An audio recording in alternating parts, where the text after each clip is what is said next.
Pois bem, bom dia a todos. É com grande satisfação que damos início a mais um painel tributário preparado pela equipe técnica da CCA Bernardon. Eu me chamo Reginaldo da Silva dos Santos, vou tratar da legislação federal. Na sequência, o colega Luiz Antônio irá tratar da legislação estadual e, por último, o colega André irá tratar da legislação previdenciária. Tocante à legislação federal, o primeiro assunto que a gente traz para apresentar aos senhores diz respeito a mais uma obrigação acessória, relativa a 2022, cujo prazo se vence agora no final do mês de julho, dia 31 de julho, que é o Form PID, esse formulário PID.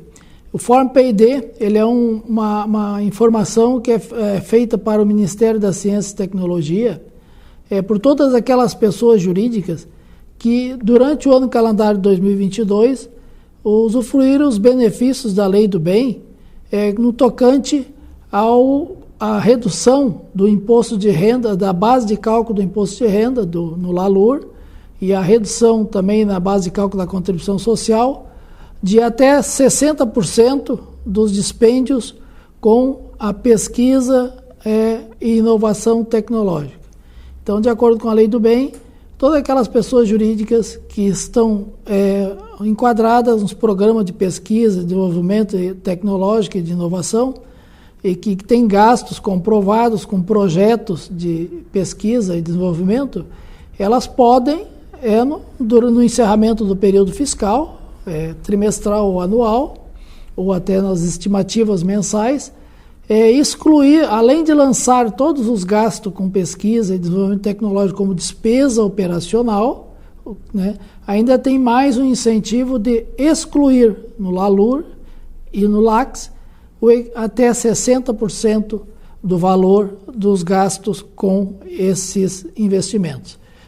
Quando a gente diz até 60%, é porque, no caso, a exclusão no LALUR e no LACS, ela nunca poderá gerar prejuízo fiscal. Então, essa exclusão desse incentivo nunca poderá gerar um prejuízo fiscal. Se a empresa gastou 1 milhão com pesquisa e desenvolvimento tecnológico, por exemplo, ela pode excluir até 600 mil. E se o lucro real tributável, ou a base de cálculo da contribuição social tributável, for de valor inferior aos 600 mil, aqui no nosso exemplo, for 500, por exemplo, ela vai lançar os 500 e vai zerar a base de cálculo. Então, até 60%. Em alguns casos, as pessoas jurídicas que já estão na área de tecnologia, esse benefício pode chegar até 80%. Então, o que acontece?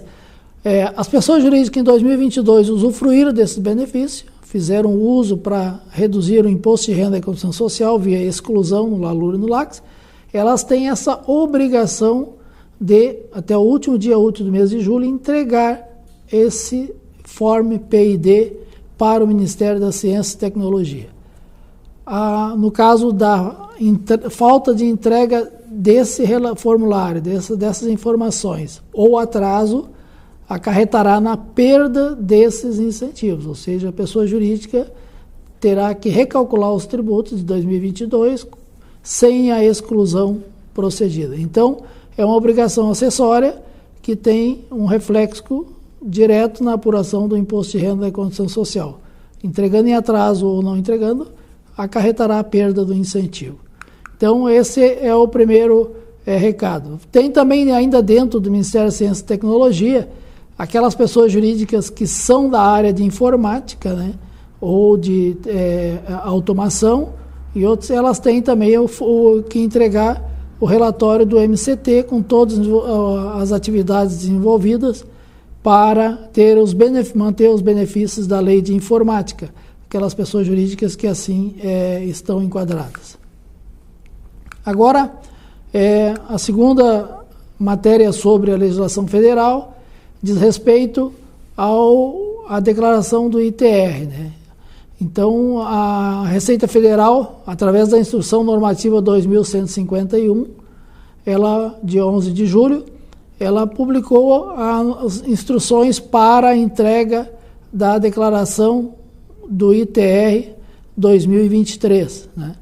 Então, essa declaração do ITR 2023, o prazo de entrega, os contribuintes têm que entregar, e entra em vigor a partir de 14 de agosto e se encerra no dia 29 de setembro, às 23 horas e 59 minutos, dia 29 de setembro, porque é o último dia útil do mês de setembro.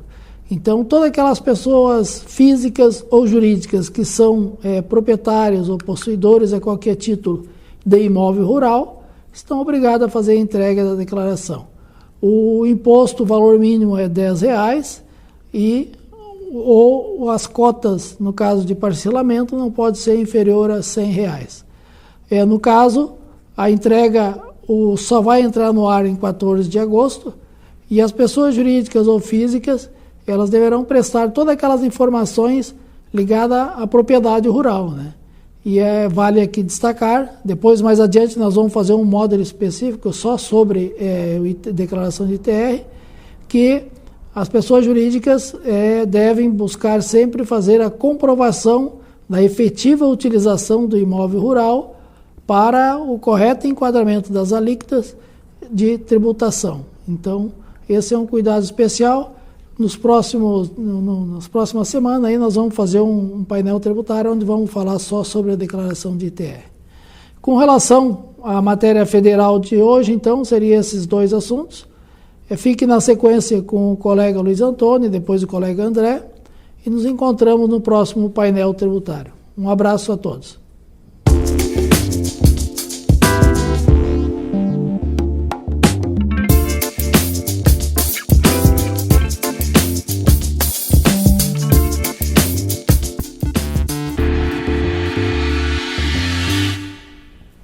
Bom dia a todos. A partir de agora vamos tecer alguns comentários sobre alterações do ICMS do Estado do Rio Grande do Sul ocorridas na semana passada. O primeiro diz respeito ao incentivo estadual do ICMS para mercadorias importadas, quando se trata de crédito presumido do imposto admitido para estas operações. Foi implementada regra que define os percentuais de carga tributária aplicáveis nos 36 meses iniciais ao estabelecimento beneficiário do crédito presumido do ICMS, referente a mercadorias importadas ao abrigo do diferimento do pagamento do imposto, conforme previsto no regulamento, artigo 53, inciso 6º. Em caso de descumprimento de condição estabelecida. É que o decreto 57.093 acrescenta nota ao benefício especificando que, na hipótese em que o beneficiário realize operações de saídas subsequente de mercadoria importada ao abrigo do diferimento do pagamento do imposto devido na importação, em montante igual ou superior a R$100 milhões por ano, o interessado deverá apresentar termo de compromisso de faturamento firmado por sócio da empresa ou seu representante legal, comprometendo-se a cumprir a exigência prevista, sendo que, em caso de descumprimento do compromisso assumido, deverá ser complementado o recolhimento do imposto com acréscimos legais, de modo que a carga tributária final do imposto corresponda a 2,6%, 4,6% ou 7%, conforme o caso.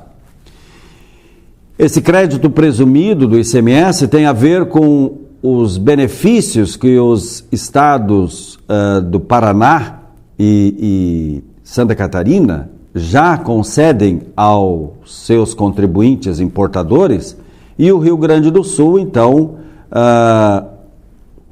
efetuou, então, a cola desses incentivos, pois eles concedem incentivos semelhantes, então, para os quais as empresas gaúchas estão conseguindo habilitação devido às condições impostas pelo Estado do Rio Grande do Sul para a sua fruição, ou seja, muitas empresas não estão conseguindo este benefício exatamente em função das condições que são bem mais restritas do que aos contribuintes das unidades federadas de Santa Catarina e do Paraná. Outro assunto refere-se à tributação monofásica dos combustíveis, implementada pelo Convênio 199 do ano passado. Essa nova modalidade de tributação dos combustíveis também teve alterações na semana passada. Primeiro, o Convênio 85 estabelece que os documentos, declarações e escriturações fiscais poderão ser geradas com a utilização de solução sistêmica contingencial. Depois, o ajuste CINIEF 16 determinou a inclusão das especificações e códigos de receita na emissão da Guia Nacional de Recolhimento de Tributos Estaduais, a famosa GNRE, que no caso agora é GNRE Online. Então, para o recolhimento do ICMS monofásico por operação, o código a ser utilizado é 10015-3. Para o recolhimento do ICMS monofásico por apuração, o código é 10016-1. Também tivemos uma notícia publicada no site da Secretaria da Fazenda do Estado do Rio Grande do Sul, em 10 de julho de 2023, onde a Receita Estadual anuncia o lançamento de um novo programa de autorregularização voltado aos contribuintes enquadrados no regime diferenciado do Simples Nacional.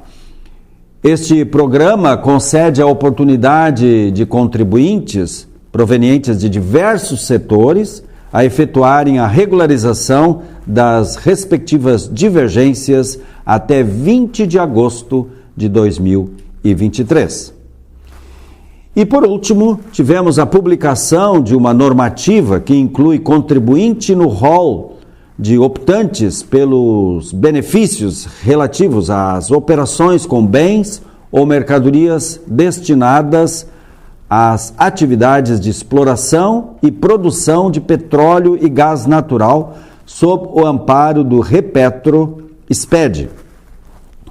Os contribuintes beneficiários são os que realizam importações de bens ou mercadorias temporários para aplicação nas atividades de exploração e produção de petróleo e gás natural sob amparo das normas federais específicas que regulamentam o regime aduaneiro especial de exportação e de importação de bens destinados às atividades de pesquisa e de lavra das jazidas de petróleo e de gás natural, o chamado Repetro-SPED. Então eram essas as informações da área fiscal quanto ao ICMS do Estado do Rio Grande do Sul que gostaríamos de transmitir aos senhores. A seguir, o colega André irá comentar as alterações da área previdenciária. Um bom dia, uma ótima semana a todos e até o próximo painel tributário da CCA.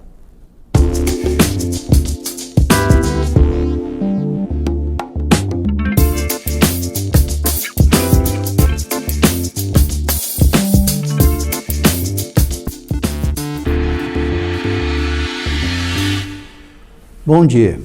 Abrindo o último bloco do painel tributário dessa semana, gostaria de informar que, em decorrência da prorrogação para outubro de 2023 do início do envio da DCTF Web com informações das contribuições previdenciárias decorrentes das decisões condenatórias ou homologatórias proferidas pela Justiça do Trabalho, que nada mais são do que as reclamatórias trabalhistas, também acabou sendo adiado para outubro o início da utilização de código de receita 6092, que será utilizado para o recolhimento das contribuições previdenciárias incidentes sobre as parcelas remuneratórias pagas resultantes de ações trabalhistas. Também informamos que a Caixa Econômica Federal disponibilizou a versão número 17 do Manual de Orientações, Recolhimentos Mensais e Rescisórios ao Fundo de Garantia e das Contribuições Sociais, no qual são detalhadamente apresentados os procedimentos pertinentes à arrecadação do Fundo de Garantia ao trabalhador. Como a nova versão do manual trouxe um número expressivo de mudanças, recomendamos que façam o seu download, que já está disponível no portal da Caixa, na opção FGTS Manuais e Cartilhas Operacionais. E para encerrar o nosso encontro de hoje, temos 2 temas referentes ao e-Social. Primeiramente, gostaria de informar que já se encontra no portal do e-Social a versão atualizada do seu Manual de Orientações, versão S1.1. As alterações promovidas referem-se aos capítulos 1, itens 8 e 21, e terceiro, que traz alterações nos eventos S1207, S1210, S2230, S2500 e S2501 do MOS, que é o Manual de Orientações do e-Social. Em segundo, trago a notícia de que os layouts da versão S1.2 foram revisados e sofreram pequenos ajustes dos eventos remuneratórios para a substituição da DIRF pelo e-Social em relação aos rendimentos do trabalho. A versão S1.2 será implantada em produção em 20 de novembro de 2023, com a produção restrita prevista para 18 de setembro desse ano. Está previsto o período de convivência das versões S1.1 e S1.2 entre 20 de novembro de 2023 e 21 de janeiro de 2024, sendo que os eventos S1210 e S2501 deverão ser enviados exclusivamente na versão S1.2 a partir do período de apuração janeiro de 2024. Essas seriam as informações que gostaríamos de transmitir a todos. Desejamos uma ótima semana.